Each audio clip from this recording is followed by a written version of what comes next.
سلام، شب و روزگارتون بخیر همراهان عزیز. امروز میخوام دو تا از تجربیات خودم رو در آزمون زبان آلمانی بهتون بگم و همچنین سه تا از سوالات پرتکراری که از من پرسیدید. نکته اول در مورد شوکی که در آزمون B1 به من وارد شد. توی آزمون B1 زمانی که من نشستم سر جلسه آزمون بهم گفتن که شما اینقدر تایم دارید و در آخر جواب‌ها رو داخل پاسخنامه وارد بکنید. و من اینطوری بود که اوکیه، گفتم نمونه آزمون زیاد کار کردم و اینکه اینجا سوال هست و اینجا هم جوابش رو وارد میکنم، به عنوان مثال یا نه، حالا مثلا A B C و اینکه یکی رو تیک میزنم. رفتم جلو جلو جلو برای تایل لزن تا اینکه به آخر رسیدم و دیدم آها منظورش از پاسخنامه این هست و همین نکته کوچیک باعث شد که من یه شوک بعدی بهم وارد بشه و اون آزمون رو اونطور که میخواستم نتونم پیش ببرم. قبول شدم آزمون رو ولی با نمره‌ای که میخواستم نشد. پس به شما دارم میگم مراقب پاسخنامه باشید. نکته اول. نکته دوم، ممتحن به شما میگه توی 5 دقیقه آخر جواب‌ها رو وارد کنید، مخصوصا برای تایل لزن. این کارو نکنید. هر جا که مطمئن بودید 100% جواب فلان چیز هست، همونجا جواب رو داخل پاسخنامه وارد کنید. همین نکته کوچیک رو اون زمان کسی نبود به من بگه و همین باعث شد که امتحان رو نتونم خیلی خوب بدم. نکته دوم، زیاد نسبت به پاسخهاتون شک نکنید. من زمانی که نمونه آزمون کار میکردم یه مشکلی که برام پیش میومد این بود که به عنوان مثال جواب سوال 1 رو میدادم، 2 3 4.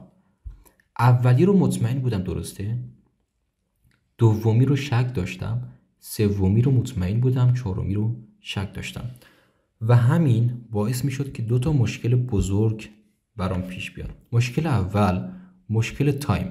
چرا؟ چون من به خاطر این شک برمیگشتم دوباره هی به متن رو دوباره میخوندم، سوال رو میخوندم و توی آزمون B1 نه تنها واقعا گرامر و لغت مهم هست، از اونها مهمتر به نظر من مدیریت زمانتونه. توی آزمون B1 و آزمونهای زبان آلمانی کسی میتونه برنده بشه و نمره خوب بگیره که بتونه زمانش رو بهتر کنترل بکنه. پس باعث میشد این شک 1 تایمم بره و نکته دوم توی 95% اوقات جوابی که بعداً به خیال خودم اومده بودم تصحیح کنم وارد میکردم اون اشتباه بوده. چون اینطوری بود که من توی ذهنم بود من 2 دقیقه داره تایمم بیشتر میشه، همین باعث میشد استرسم بیشتر بشه. زمانی که استرسم بیشتر بشه چون داره تایمم میره، این تایل رو من ساعت 10 و 15 دقیقه باید تموم میکردم، الان شده 10 و 17. استرسم بالاتر میرفت، تمرکزم پایین تر میومد و جوابی که وارد میکردم 100% جواب بدتری بود. شک نکنید به پاسخاتون. زمانی که مطمئن بودید پاسخ سوال 4 همچنین چیزی هست، همون رو وارد کنید و تموم شد و رفت. چرا به نتیجه دلخواهم نمیرسم؟ برای اینکه به نتیجه دلخواهتون برسید 2 تا کار رو باید قبل از حل کردن نمونه سوالات و حل کردن سوالات کتاب ها انجام بدید. 1 مطمئن باشید که اون سطح هستین. اگر میخواید آزمون B1 بدید یا اینکه B2 بدید یا اینکه C1 بدید، حتما قبلش اون کتاب اون سطح رو تموم کرده باشید، با منشن، با هر متدی مهم نیست. دامنه لغاتتون حداقل B1 باشه. مطمئن باشید که سطح B1 رو تموم کردید، A1 A2 B1. و اگه B2 به عنوان مثال B2 رو مطمئن باشید که تموم کردیم.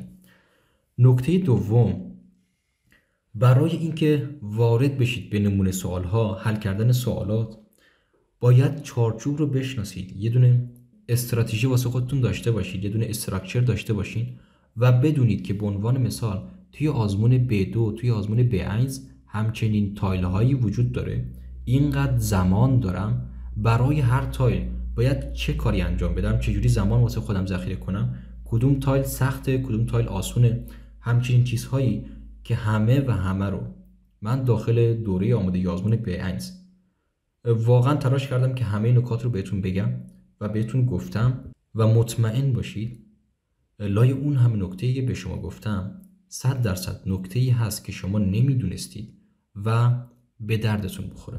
زمانی که من نمونه سوال کار میکنم و زمان رو نگه میدارم برای آزمون که فضای شبیه ساده شده آزمون واسه خودم طراحی کنم، استرس زمان میگیرم و همین باعث میشه که نتونم تمرکز بکنم.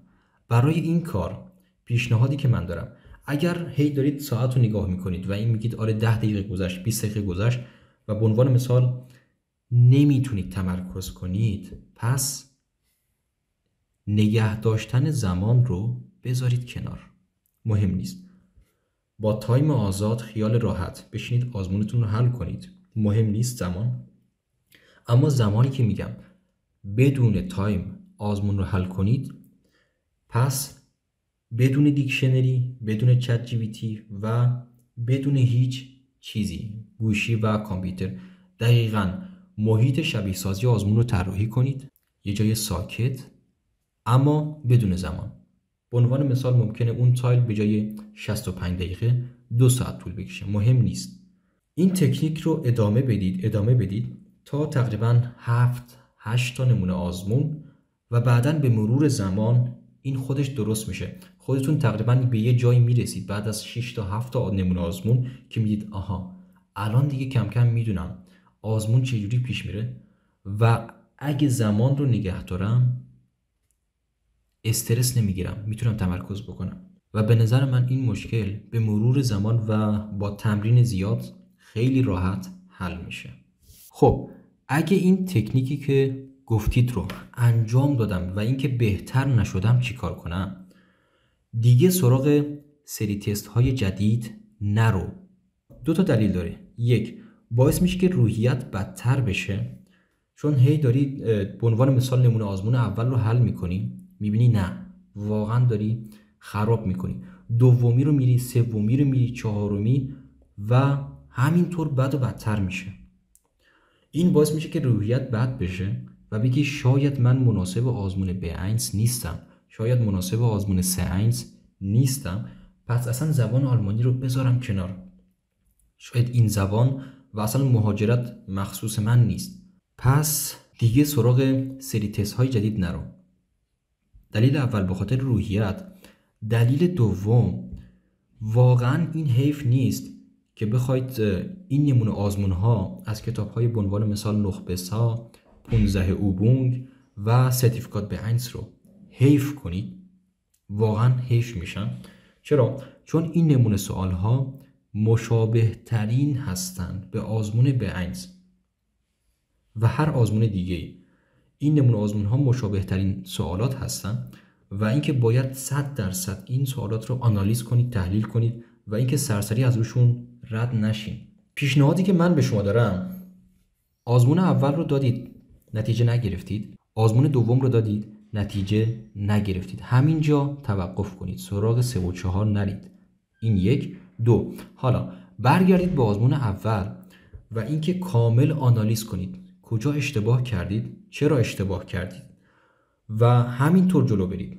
دوباره آزمون دوم، شاید باور نکنید من تقریبا اون زمانی که نمونه آزمون کار میکردم برای آزمون 1 تا 5 که کار کردم، هر آزمون چیزی هلوهوش 12 تا 13 ساعت تایم میذاشتم. چرا؟ چون اینطوری بود که اشتباهاتم زیاد بود و به خاطر همین بعد از آزمون برمیگشتم آنالیز میکردم، چک میکردم کجا اشتباه کردم، چرا اشتباه کردم و یک سری نکات، یک سری دامها و تله هایی که داخلش افتاده بودم رو همه رو مینوشتم. توی این سوال اینجا یه دونه حرف ربط وجود داره که باعث شده کل جمله منفی بشه، پس منظور جمله یه دونه چیز پوزیتیو نبوده، منفی بوده و من به خاطر همین توی قسمت یا 9 گول خوردم. توی این قسمت جمله این سوال در مورد این خانومه به من گفته که این خانومه دنبال یک دانشجوی دختر میگرده برای ناخیلفه دخترش و من این اشتودنتین رو ندیدم. گفتم آره دنبال یه دونه ناخیلفه میگرده و توی آگهی ها یه دونه آگهی پسر رو بهش وصل کردم. به عنوان مثال یه چیز دیگه که یادم میاد هنوز در مورد اجاره خونه بود که یک فرد یه دونه خونه بالا با متراژ بالای 90 متر میخواست. ich meine 90 Quadratmeter و میته کمتر، هرچی گنستیشتر بهتر. من یه دونه خونه تقریبا 95 متره براش پیدا کردم از داخل آگهی ها و قیمت میتش 1000 یورو بود. اما توی آگهی های بعدن کلا وقتی برگشتم آنالیز کردم، توی آگهی ها یه دونه دیگه با 95 متر دقیقا مشابه بود با قیمت 950 یورو، یعنی 50 یورو از اون یکی دیگه ارزون تر. اینجا باعث شد که عجله من باعث شد که یه دونه از سوالات و یک نمره خیلی خوب رو از دست بدم. امیدوارم این نکات به دردتون خورده باشه. تا آموزش بعدی، خدا یار و نگهدارتون.